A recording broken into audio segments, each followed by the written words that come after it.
The Tecware Pulse is a 55 Singapore dollar wireless gaming mouse, and it has a lot of potential if you look at its spec sheet. Starting off with the grip, which is the most important part in terms of any gaming mouse, I would say that the best point of reference for this gaming mouse is the GPro Superlight, which it kinda does take inspiration from if you look at its design. If you like the GPro Superlight, you'll probably like this. But to describe it in vague terms, it's generally a mouse that you will be wanting to palm grip because it's quite big, quite long, and for me, I found myself just palm gripping or hybrid gripping this mouse. And unless you have gargantuan hands, really big hands, you'll probably be palm gripping this mouse as well. So if you're someone who likes a claw grip mouse, this is definitely not for you. It's also ambidextrous, so if you're left-handed, you can use this mouse very comfortably. And they went all in with the ambidextrous support, adding buttons on the right side. So in total, you actually have 4 thumb buttons, 2 on the left and 2 on the right. Now, if you're worried that you will accidentally press the excess thumb buttons that you don't need, no worries, it comes with button covers, so you can activate and deactivate whichever buttons you're not using, so you don't accidentally bump into any of them, which is a nice thing to have. It's also got grooves in the sides and the left click, right click, so you kind of have places for your fingers to rest, but the grooves aren't so deep that you can consider it an ergonomic mouse, and I think most people don't like it anyway, so it's nice to see that the grooves are there, but not too much. Unfortunately, there aren't any sort of rubber grips on the sides of the mouse, but it's a budget mouse, so I'll give it a pass. In terms of accessories, this is where it gets also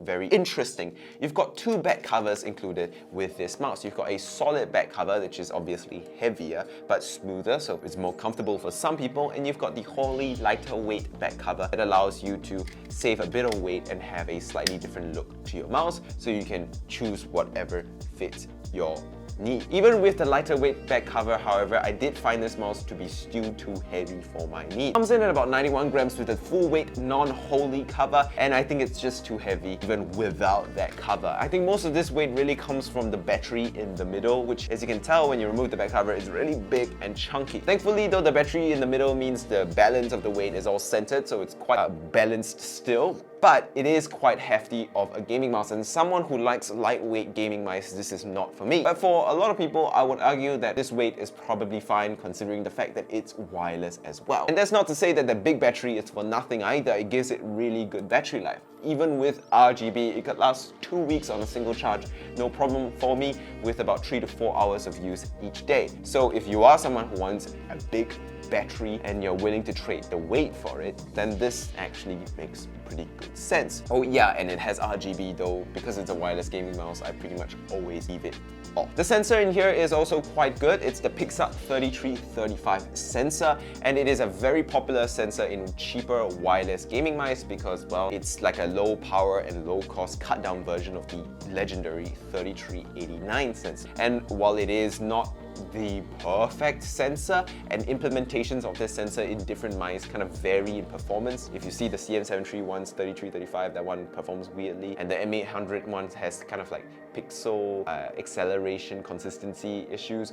But depending on the implementation, the 3335 has varying levels of performance, but despite this, I still feel that this sensor is going to be more than enough for 80% of the gaming community. If you're just playing League, if you're not playing FPS, it's not a worry, this sensor will be just fine. And if you are playing FPS, unless you're playing to a really high level, like Radiant in Valorant or Global Elite in CS, or Face It level 10, you probably don't need to worry about the performance of the sensor. I would think that it's more than enough. For most people, you have a perfectly good time with the sensor and you'll have no problems here. And to help this sensor track smoothly, it comes with standard PTFE mice feet, which are quite sizable, and they come with replacements in the box, so if they do wear out, you can swap it out. In terms of connectivity, this connects to your PC via USB-C in the front if you want, or wirelessly as it was intended to with this 2.4 GHz Wi-Fi dongle. And there's no problems with input lag here, no problems at all, and I found it to have no issue with sort of any sort of lag, any sort of tracking issues, any sort of interference. So if you're worried about that, no, it performs like a gaming mouse should, and it can pull up to 1000 Hz if you so desire. Speaking of 1000 Hz, you can actually adjust all these settings that I've talked about inside Tecware's software, and while it isn't a best software in the world. It's quite stripped down. It does the job and it allows you to change RGB, reprogram buttons, and of course, set your different mouse settings. Speaking of reprogramming buttons, well, let's talk about the buttons. The clicks on this mouse are quite nice, with the left and right clicks being Huano switches and being quite consistent throughout. There is unfortunately a bit of wobble and pre-travel, and for me personally, I think they're a bit too stiff, but this is completely subjective. But the side buttons, scroll wheel, and the scroll wheel button really does not do as much for me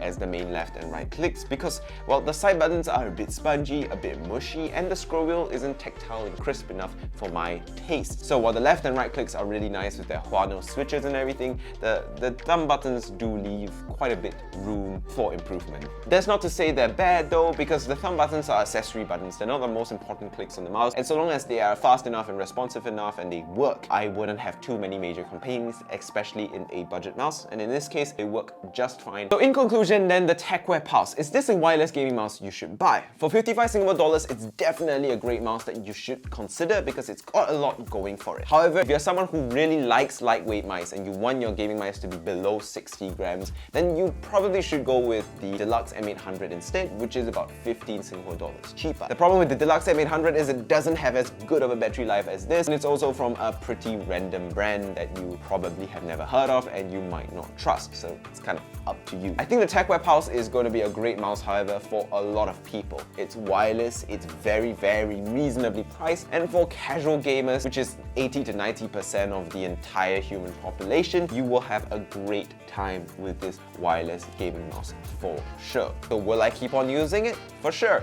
I'll keep on using it as my office video editing mouse. A little bit overkill for that purpose. And with that, thank you guys so much for watching. I tried to make this video as short, succinct, and sweet as possible because I think you guys just don't want to hear me ramble. You guys want information. So that is the new style video from now onwards. And I hope you appreciated that. I hope you like that. And if you think that this way of presentation and this way of keeping everything as short as possible is good, tell me in the comment, like the video, and I would love to find out. I always am open to feedback to improve my video. And I'm gonna end this video off here. Thank you guys so much for watching. Goodbye.